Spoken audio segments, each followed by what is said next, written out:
The year was 1930. America was in the dark grip of the Great Depression. Millions had lost their jobs, their homes, and most importantly, their hope for the future. People were searching for more than just bread. They were searching for something new to believe in. At this very moment of desperation, a man descended from the misty peaks of Northern California. He had gone up the mountain as a common mining engineer, but he returned as a prophet. His name was Guy Ballard, and according to his claim, while walking the slopes of Mount Shasta, he encountered an immortal being who held the secrets of not just this world, but the entire universe, the ascended master Saint Germain. This encounter didn't just change Ballard's life. It launched a massive movement known as the I Am activity, drawing hundreds of thousands of followers, an influence that is still felt today in modern New Age beliefs. But what really happened on the mountain that day? Guy Ballard did not look like a dreamer. He was a practical mining engineer whose life was spent among rocks, soil, and mineral veins. However, beneath the surface, Ballard and his wife Edna were deeply interested in theosophy and the occult, souls hungry for spiritual answers. In 1930, Ballard's work brought him to the Mount Shasta region.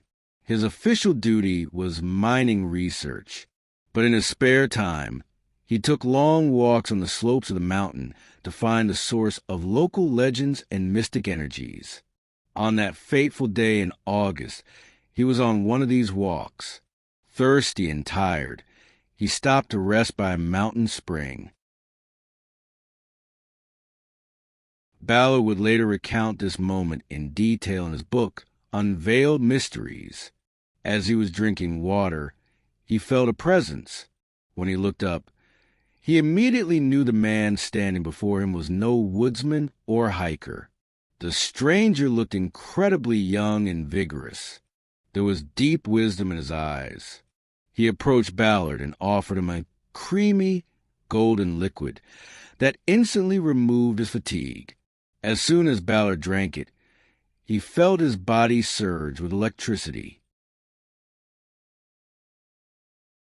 And at that moment, the stranger revealed his identity.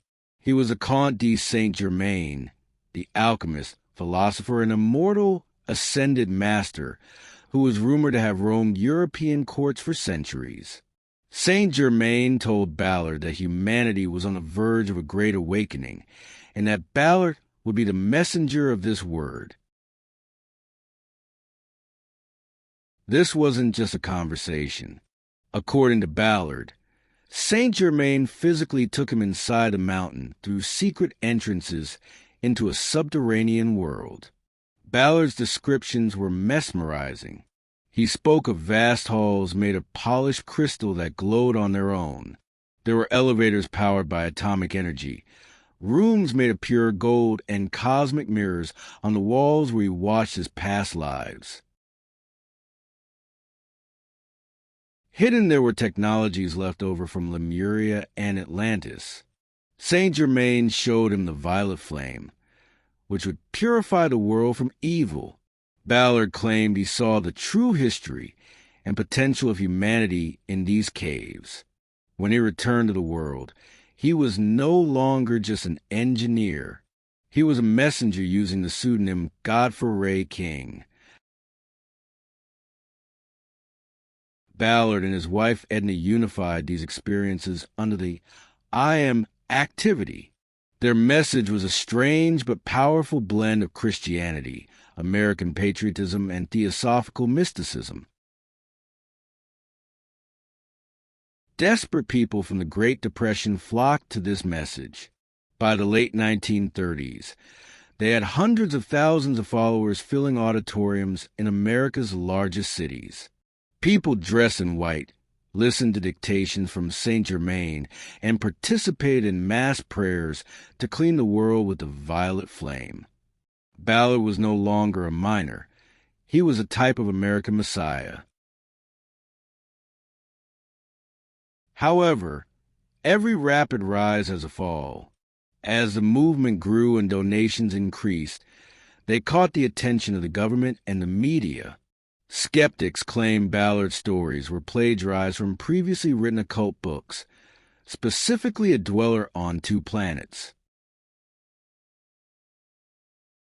In 1939, Guy Ballard died suddenly.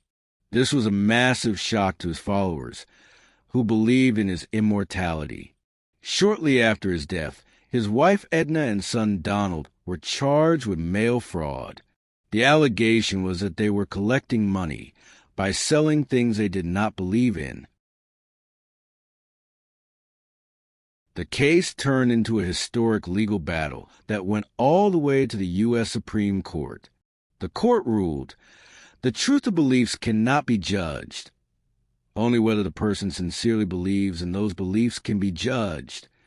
Although the Ballard family eventually escaped conviction, the golden age of the movement had ended.